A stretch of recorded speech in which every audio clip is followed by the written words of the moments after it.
오늘 말씀은 우리 마태복음 26장 57절로부터 68절까지의 말씀입니다. 우리 함께 읽겠습니다. 예수를 잡은 자들이 끌고 대제사장 가야바에게로 가니 거기 서기관들과 장로들이 모여 있더라. 베드로가 멀찍이 예수를 쫓아 대제사장의 뜰 집들에까지 가서 그 결국을 보려고 안에 들어가 하속들과 함께 앉았더라. 대제사장들과 온 공회가 예수를 죽이려고 그를 칠 거짓 증거를 찾으매 거짓 증인이 많이 왔으나 얻지 못하더니 후에 두 사람이 와서 가로되 이 사람의 말이 내가 하나님의 성전을 헐고 사흘에 지을 수 있다 하더라 하니 대제사장이 일어서서 예수께 묻되 아무 대답도 없느냐 이 사람들의 너를 치는 증거가 어떠하뇨 하되 예수께서 잠잠하거늘 대제사장이 가로되 내가 너로 살아계신 하나님께 맹세하게 하노니 내가 하나님의 아들 그리스도인지 우리에게 말하라. 예수께서 가라사대 내가 말하였느니라. 그러나 내가 너희에게 이르노니 이후에 인자가 권능의 우편에 앉은 것과 하늘 구름을 타고 오는 것을 너희가 보리라 하시니 이에 대제사장이 자기 옷을 찢으며 가로되 저가 참남한 말을 하였으니 어찌 더 증인을 요구하리요. 보라 너희가 지금 이 참남한 말을 들었도다. 생각이 어떠하뇨? 대답하여 가로되 저는 사형에 해당하니라 하고 이에 예수의 얼굴에 침뱉으며 주먹으로 치고 혹은 손바닥으로 때리며 가로되 그리스도야 우리에게 선지자 노릇을 하라. 너를 친 자가 누구냐 하더라. 아멘.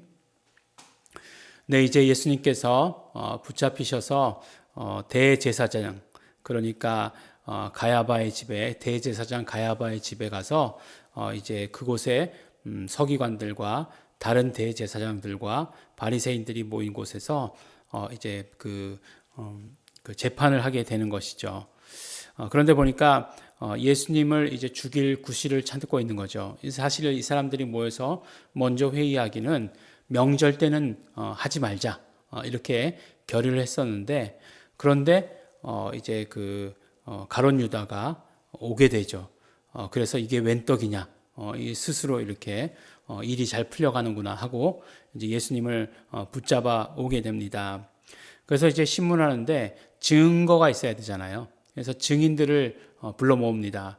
그래서 뭐 증인들을 이렇게 얘기를 하는데 이런 증거들이 죽이기에는 더군다나 거짓 증거임에도 불구하고 죽이기에는 뭔가 부족한 것들이 있는 것이에요. 그래서 뭐 이야기하다가 이제 두 사람이 어떤 이야기를 하냐면은 성전을 허물고 사흘 만에 세울 수 있다라고 이렇게 했다는 거예요. 예수님께서 이것이 죄에 해당된다라고 이렇게 이야기를 한 것입니다.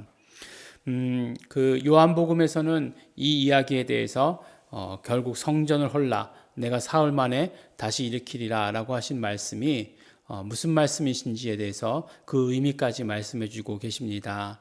바로 성전은 예수 그리스도를 말씀하시는 것이고 성전 대신 예수 그리스도께서 이제 십자가에 달려 죽으시고 사흘 만에 부활하실 것을 말씀하신 것입니다.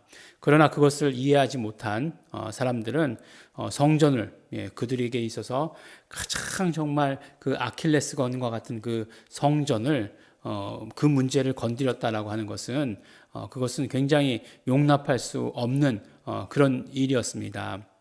근데 이제 그것만 가지고 이제 사형을 확정시킬 수 없었던 것 같아요. 그래서 대제사장이 나와서 다시 묻습니다. 네가 하나님의 아들 그리스도냐? 너 맹세해서 말할 수 있느냐? 이렇게 얘기한 거죠. 그랬더니 뭐라고 얘기합니까? 예수님께서 네가 다 말했다라고 이렇게 이야기합니다. 그리고 권능의 우편에 앉은 것과 하늘 구름을 타고 오는 것을 너희가 보리라라고 이렇게 말씀하십니다. 결국 예수님께서는 예수님의 십자가, 부활, 그 다음에 승천, 다시 오심, 이걸 다 이야기한 거잖아요. 이것을 다 말씀하신 것이 되는 것입니다. 그러니까 우리가 진짜 메시아라면, 진짜 그리스도라면 이 모든 일들이 다 이루어질 것이다 라고 우리에게 말씀해 주신 것이에요. 그들은 흥분했지만 우리는 이것이 복음입니다.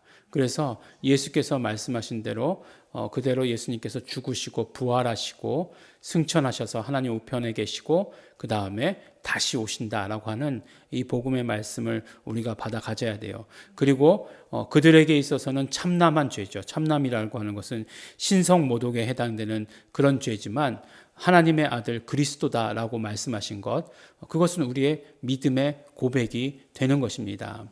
그들에게 있어서는 죽일 죄였을지 모르지만 이것이 우리에게 있어서는 우리의 믿음의 고백이 되어야 되는 것이고, 정말 메시아가 하시는 일의 모든 것들을 그대로 오늘 우리에게 말씀해 주시는 것을 듣게 되는 것입니다. 그러니까 어떤 면으로 이야기하면 이 법정이라고 하는 것, 예수님을 왜 억울하게 그렇게 해, 이렇게 얘기할 수도 있겠지만, 그것을 통해서 정말 어떤 복음의 비밀들, 그리고 복음의 내용들이 낱낱이 밝혀지는 그런 현장이다라고 하는 것을 우리가 보게 됩니다. 그래서 정말 가장 중요하게 말씀하시고자 하는 것, 그들에게 있어서 가장 걸리는 것이 우리에게 있어서는 가장 중요한 것이에요. 바로 예수가 그리스도시고 하나님의 아들이시다라고 하는 이 사실, 그리고 예수는 죽으시고 부활하시고 그 다음에 승천하셔서 하나님 우편에 계시다가 마지막 날에 오신다, 다시 오신다라고 하는 이것이 가장 중요한 핵심 중에 핵심이다라고 하는 것을 오늘 이 말씀을 통해서 우리는 알 수 있게 되는 것입니다. 네가 그리스도면, 이렇게 때리고 나서 그리스도면 맞춰봐라, 이렇게 얘기하는데 장난이죠. 이거는 정말, 그들이 장난을 했다는 게 아니라, 이거는 그것들에 비하면 아무것도 아닌 일이다라고 얘기하는 거죠. 그렇지만, 정말 하나님이신 그리스도께, 우리 예수 그리스도께 그런 일을 했다는 것도 참 불경스러운 일인 것입니다. 네, 그 다음에 이제 베드로의 이야기가 한 구절 딱 숨어 있어요. 베드로가 멀찍이 예수를 쫓아 대제사장 집 뜰에까지 가니, 요한복음에서 말씀하기를 아는 제자가 있었다, 이렇게 얘기하고 있어요. 그래서 그까지 들어가죠. 그러니까 모두가 다 도망갔지 않습니까? 다 도망갔는데 베드로만은 그래도 결과가 어떻게 되는지 궁금했던 것 같아요. 그래서 따라갑니다. 그러나 결국 들키잖아요.